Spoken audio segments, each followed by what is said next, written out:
کہ مولانا فضل الرحمان نے یہ فیصلہ کر لیا کہ اب وہ مڑ کر واپس نہیں جا رہے. اس بیک گراؤنڈ میں نواز شریف بھی شامل ہیں, اس بیک گراؤنڈ میں اسٹیبلشمنٹ بھی شامل ہے, لیکن اس کے بعد ہوا یہ کہ میاں نواز شریف نے 2 لسٹیں دی اور یہ کہانی شروع ہوتی ہے تقریباً 2 سال پہلے. اس کا انجام جو مجھے نظر آ رہا ہے, اللہ رحم کرے, وہ پاکستان کی بہت بدترین صورتحال میں. ڈر یہ لگ رہا ہے کہ کہیں ایسا نہ ہو کہ 2 مہینے کے بعد جن لوگوں کے ویزا بھی لگے ہوئے وہ بھی نہ کینسل ہو جائے. اب کسی کو میری بات اچھی لگتی ہے, بری لگتی ہے, ایک دفعہ سن لیجیے گا, پھر سمجھنے کی کوشش کریے گا, پھر اس کو برداشت کریے گا.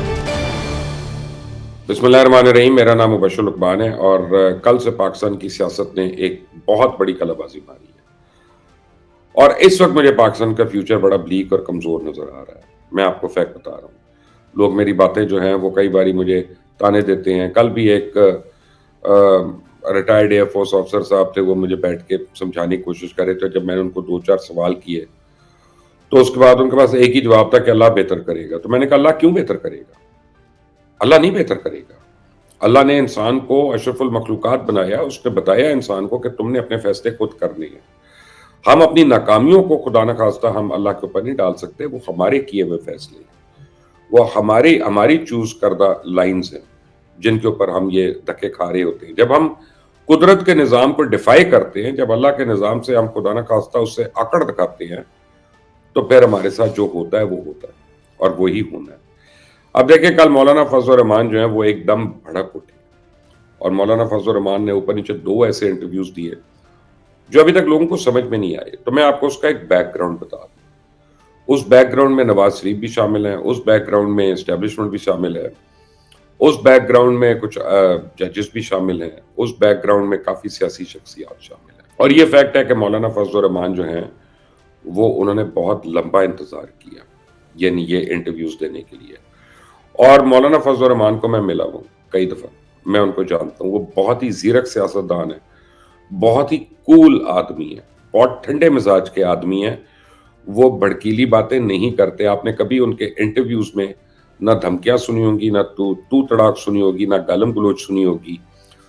وہ جب بڑی سے بڑی بات بھی کرتے ہیں تو وہ دھمکی ان کی جو ہوتی ہے وہ بھی شائستہ زبان میں ہوتی ہے, چاہے وہ کہیں کہ ہم زمین تنگ کر لیں گے, ہم زمین گرم کر دیں گے. یعنی وہ اس طرح کے محاورتاً گفتگو ضرور فرماتے ہیں, لیکن وہ یہ نہیں کہتے کہ میں تجھے مار دوں گا, میں تجھے چھوڑوں گا نہیں, تیری ایسی کی تیسی. یا وہ کسی کی خواتین کے اوپر جو ہے وہ گھٹیا کلمات نہیں استعمال کرتے. مولانا بڑی شستہ زبان استعمال کرتے ہیں. اب وہ شخص جس کے اوپر ہمیشہ سے یہ لیبل رہا کہ یہ تو اسٹیبلشمنٹ کا آدمی, یہ تو اسٹیبلشمنٹ اس کو فیور کرتی ہے, کسی نہ کسی طرح لے کے آتی ہے, وہ جب اتنا پڑ جائے اور وہ اپنی ہر کشتی اس نے جلا دی. چلا تیار نہیں ہے وہ, اس نے اپنی ہر کشتی کل جلا دی اور نے کہا اب واپسی کا کوئی راستہ نہیں ہے, پیچھے نہیں میں نے ان کی طرف جانا. تو اس کے پیچھے کیا محرکات ہو سکتی ہیں, یہ ایک بڑی طویل کہانی ہے اور یہ کہانی شروع ہوتی ہے تقریباً 2 سال پہلے, اور اس کہانی کا انجام جو ہے وہ ابھی نہیں ہوا. اس کا انجام جو مجھے نظر آ رہا ہے, اللہ رحم کرے, وہ پاکستان کی بہت بدترین صورتحال میں مجھے نظر آ رہا ہے. اب کسی کو میری بات اچھی لگتی ہے, بری لگتی ہے, ایک دفعہ سن لیجیے گا, پھر سمجھنے کی کوشش کریے گا, پھر اس کو برداشت کریے گا.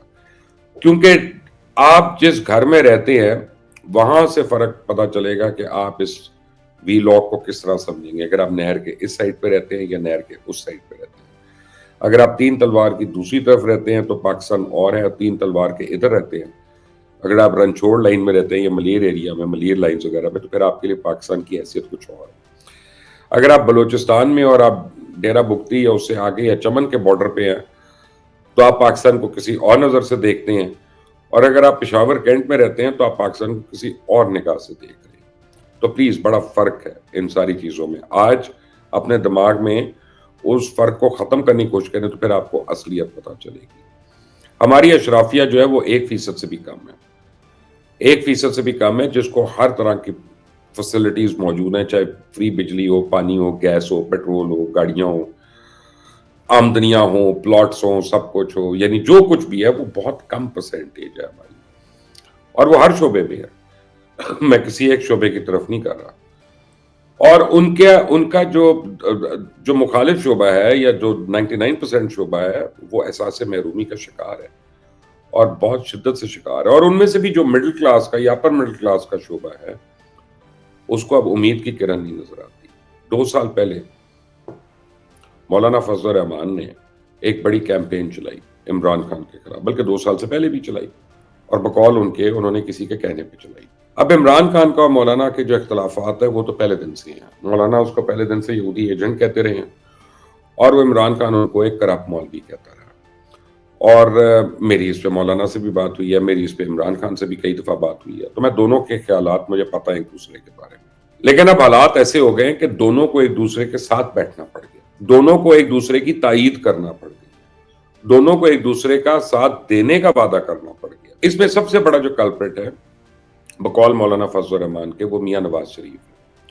مولانا فضل الرحمان کے مطابق میاں نواز شریف نے آنے سے پہلے بڑی زیادہ شرائط بنوائی، ایک بہت بڑی ڈیل تھی میس لیول پہ جو اسٹیبلشمنٹ آف میاں نواز شریف کی ہوئی، یہ مولانا فضل الرحمان کا کہنا، اور کل تو انہوں نے کھل کر بھی کہہ دی یہ باتیں، ورنہ میاں صاحب آنے کو تیار نہیں تھے، 4 سال آخر باہر تھے نا، اور 4 سال میں آپ ان کے علاج کا حال یہ دیکھ لیں کہ ایک رات بھی میاں نواز شریف کسی اسپتال میں نہیں رہے ہیں۔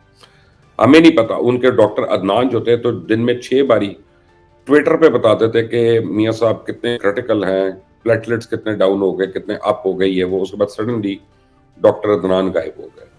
میاں صاحب نے عدالتوں میں اپنے علاج کی بھی تفصیلات جو ہیں جو ان کو وقتاً فوقتاً دینی تھی وہ بھی نہیں دی، جن باتوں کو ان کو کمپلائی کرنا تھا وہ نہیں دینے دیا گیا۔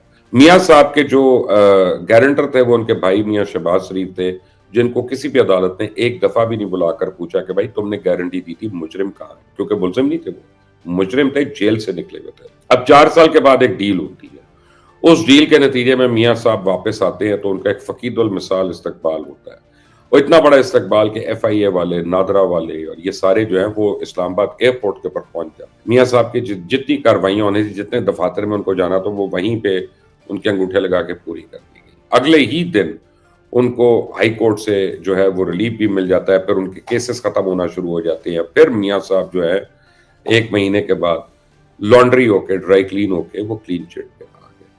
مولانا فضل الرحمان کا یہ خیال ہے کہ یہ سب کچھ اس لیے ممکن ہوا کہ پی ٹی ایم کی سربراہی وہ کر رہے تھے، اور انہوں نے میاں صاحب کے اور اسٹیبلشمنٹ کے جو اختلافات تھے ان کو ختم کرانے میں ایک کلیدی کردار ادا کیا۔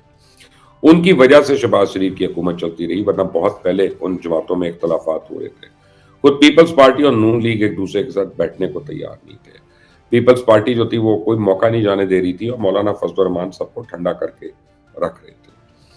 مولانا سے بھی بڑے وعدے ہوئے، انٹرم گورنمنٹ میں ان کو اپنا 1-2 وزارتیں دے کر کہا گیا کہ یہ تو آپ کی وجہ سے یہ ہو رہا ہے، اب آگے الیکشنز کے بعد آپ کو ہم یہ دیں گے تو وہ دیں گے، جسے مولانا فضل الرحمان کو صدر کے لیے بھی وعدہ کیا گیا تھا کہ آپ کو صدر پاکستان بنائیں گے۔ بہرحال وہ تو کس نے کیا بنانا تھا، لیکن اس کے بعد ہوا یہ کہ میاں نواز شریف نے 2 لسٹیں تھیں، اور یہ میں نے آپ کو اپنے ویلاگ میں رپورٹ کیا تھا، پہلے میں نے آپ کو ڈیل کا بھی رپورٹ کیا تھا، اس سے بڑی میری لے دے بھی ہوئی تھی، مجھے بڑے جواب بھی دینے پڑے تھے لوگوں کو، بڑے لوگوں نے آ کے مجھ سے سوال کیے تھے کہ یہ کیوں کہہ رہے ہو، کیسے کہہ رہے ہو، ہمارے اوپر یہ امپریشن جاتا ہے۔ بہرحال یہی سچ تھا، اور کل مولانا نے وہ کھول کر رکھ دیا۔ اینی وے، اب جب 2 لسٹیں دی مولانا میاں نواز شریف نے، تو انہوں نے ایک تو دی کہ ان لوگوں کی جن کو ہر حال میں جتوانا ہے، ایک دی انہوں نے ان لوگوں کو جن کو ہر حال میں ہروانا ہے، اور اس لسٹ میں سر فہرست مولانا فضل الرحمان کا نام تھا، اور مولانا فضل الرحمان کی جماعت کے کئی بندے تھے۔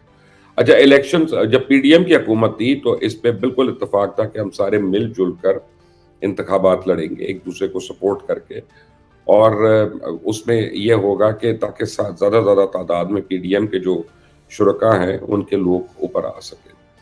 لیکن جب یہ الیکشنز کا ٹائم آیا تو مولانا فضل الرحمان کو جھنڈی دکھا دی گئی، میاں نواز شریف ان کو ملنے بھی نہیں گئے ہیں، میاں نواز شریف نے ان کو اس قابل نہیں سمجھا کہ ان سے ملاقات کر لی جائے۔ اس کے بعد اپنا جو ہے ان کے کینڈیڈیٹس کو ہروایا گیا، کہہ کلا کے، اور یہ مولانا نے خود بھی اس کا اعتراف کر دیا، اور وہاں پہ مولانا فضل الرحمان جو تھے وہ بالکل پھٹ گئے۔ اچھا، اب صورتحال یہ ہے کہ اس وقت پاکستان تحریک انصاف بھی سراپا احتجاج ہے، نون لیگ جو ہے وہ تو سراپا پریشان ہے، حیران ہے، ان کو تو پتہ نہیں چلا۔ ان کے اپنے لوگوں کے مطابق ان کا یہ خیال تھا کہ ان کو 30 سے 32 سیٹس آنی ہے، تو ان کو اتنی زیادہ سیٹس مل گئی، وہ تو اسی پہ خوش ہے۔ پاکستان پیپلز پارٹی حیران ہے کئی حلقوں کے اوپر، اور پریشان ہے، کیونکہ جس طرح بلاول بھٹو زرداری کو لاہور سے ہرایا گیا، وہ ان کے لیے ایک بڑا تشویشناک بات ہے۔ ان کی بڑی اچھی کیمپین تھی، سب کچھ تھی، اور سب سے بڑھ کر مولانا فضل الرحمان جو ہیں وہ اس الیکشن کے بعد اب وہ کھل کر سامنے آ گئے۔ تو یہ جو ان کی لڑائی ہے بیسیکلی یہ میاں نواز شریف کے ساتھ لڑائی ہے. یہ ان کی لڑائی جو ہے وہ اسٹیبلشمنٹ کے ان لوگوں کے ساتھ ہے جن کے کہنے پہ وہ کبھی ٹی ٹی پی سے مذاکرات کرتے ہیں, کبھی طالبان سے کرتے ہیں, کبھی وہ افغانستان جاتے ہیں, ان کے اوپر میمز بنتی ہیں, ان کا سوشل میڈیا میں مذاق اڑایا جاتا ہے, لیکن مولانا فضل الرحمان وہاں جاتے ہیں اور سب کچھ ٹھنڈا ٹھنڈا کر کے آتے ہیں. اب صورتحال یہ ہے کہ تحریک انصاف اور جے یو آئی ایف جو ہے وہ ایکچولی بڑی سیریسلی یہ کنسیڈر کر رہے ہیں کہ وہ الائنس میں چلے گئے. اگر وہ الائنس میں چلے گئے تو مولانا فضل الرحمان کو اضافی ریزرو سیٹس ہی مل جائیں گی, مائنورٹی سیٹس ہی مل جائیں گی, اور پھر مولانا فضل الرحمان جو ہیں خود سے پریزیڈنٹ کے کینڈیڈیٹ ہوں گے. اس کا مطلب ہے کہ نون لیگ اور پیپلز پارٹی کو اب وہ ٹف ٹائم دینے کا انہوں نے فیصلہ کر لیا, اور اس کے ساتھ ہی انہوں نے یہ فیصلہ کر لیا, ان کے پاس بھی ورک فورس ہے, تحریک انصاف کے پاس سوشل میڈیا فورس ہے, اور اس پر ووٹرز بھی ہیں, سپورٹرز بھی ہیں, تو انہوں نے سوچ لیا ہے کہ اب انہوں نے اس حکومت کو چلنے نہیں دینا. اس سال پاکستان نے جون تک تقریباً $24 بلین کے قرضے دینے. کمزور حکومت کیسے وہ کرے گی؟ جو یورپین یونین کا بیان آ رہا ہے, جو امریکن اسٹیٹ ڈپارٹمنٹ کا بیان آ رہا ہے, جو اور ممالک کا بیان آ رہا ہے, جو آئی ایم ایف کی اب کنڈیشنز آنے والی ہیں, وہ ساری اس بات کا اندیا دے رہی ہیں کہ پاکستان کے الیکشن جو ہیں وہ صحیح نہیں ہوئے, اور اس کے اوپر لوگوں کو تشویش ہے. ایسی صورت میں یہ حکومت کتنی دیر چلے گی؟ یہ حکومت زیادہ دیر نہیں چلتی, اور اگر افراتفری بڑھ جاتی ہے تو گیس کے بل تو ابھی نہیں دیے جا رہے, اگلے مہینے آپ کے بجلی کے بل بھی شروع ہو جائیں گے. اگر افراتفری انارکی کی طرف آ جاتی ہے تو پھر کچھ بھی ہو سکتا ہے. اس وقت بلوچستان جو ہے وہ تقریباً باقی پاکستان سے کٹا ہوا ہے, ان کی ہائی ویز پہ جو ہے لوگ کھڑے ہوئے ہیں جو احتجاج کر رہے ہیں. کے پی کے میں کئی ڈسٹرکٹس ایسے ہیں جہاں پہ لا اینڈ آرڈر سچویشن ہے بہت. اس وقت اگر ہم جب لاہور میں بیٹھے ہوتے ہیں, ڈی ایچ اے کے اندر بیٹھے ہوتے ہیں, کراچی میں اور ہم کلفٹن میں ہیں, یا اسلام آباد میں اور کسی بھی ایف سیکٹر میں ہیں, یا ہم وہاں پہ دوپہر کو جب لنچ کر رہے ہوتے ہیں کوسار مارکیٹ میں, تو ہمیں احساس نہیں رہتا کہ پاکستان کے اندر محرومیوں کا کیا کیا لیول ہو گیا, اور احساس محرومی جو ہے وہ کس حد تک بڑھ چکا ہے. تو ہم بڑی تیزی سے انارکی کی طرف جا رہی ہیں. مجھے تو ڈر یہ لگ رہا ہے کہ کہیں ایسا نہ ہو کہ 2 مہینے کے بعد جن لوگوں کے ویزا بھی لگے ہوئے ہیں وہ بھی نہ کینسل ہو جائیں. کچھ بھی ہو سکتا ہے. جو یورپین یونین نے اب اسٹیٹمنٹ دے دی ہے اس کے بعد وہ صرف ایک اسٹیٹمنٹ تو نہیں دیں گے, وہ ہمارے سیاستدان تو نہیں ہے کہ اسٹیٹمنٹ دے کے وہاں پہ رک جائیں. دے ول گو اے اسٹیپ فردر. ہمیں لونز کون دے گا, ہمارے پاس انویسٹمنٹ کون کرے گا, ہمارے پاس جتنے آن گوئنگ پروجیکٹس ہیں ان کی گارنٹیز کون کرے گا, اور سب سے بڑھ کر یہ ہے کہ آپ کی مختلف سیاسی جماعتیں جو ہیں اب وہ ایک دوسرے کے خلاف تو تھیں, اب مل کر اسٹیبلشمنٹ کے سامنے وہ کھڑی ہو گئی ہیں. اس صورت میں پاکستان کا کیا ہوگا یہ تو اللہ بہتر جانتا ہے. میں اور آپ ہم تو صرف دعا کر سکتے ہیں, اور میرا کام ہے کہ میں آپ تک صحیح خبر لے کے آ سکتا ہوں. لیکن میں آپ کو یہ بتا دوں کہ مولانا فضل الرحمان نے یہ فیصلہ کر لیا ہے کہ اب وہ مڑ کر واپس نہیں جا رہے.